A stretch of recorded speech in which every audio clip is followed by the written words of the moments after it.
পঞ্চগড়ে গেল বছরের তুলনায় এবার বেশি জমিতে আমন আবাদ হয়েছে।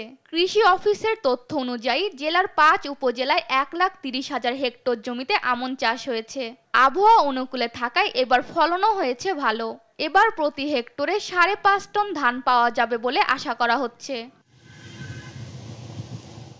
বাজারে প্রতি মণ ধান বিক্রি হচ্ছে ১,২৫০ টাকায়। তবে বন্যা, সার ও কীটনাশকের উচ্চ মূল্যের কারণে উৎপাদন খরচ বেশি হয় লাভের মুখ দেখছেন না চাষিরা। পাশাপাশি ধান কাটা শ্রমিক সংকটেও গুনতে হচ্ছে বাড়তি অর্থ। বন্যা বেশি হওয়ার কারণে স্প্রে বেশি লাগছে, সার বেশি লাগছে, এইভাবেই লোকের হাজিরা বেশি।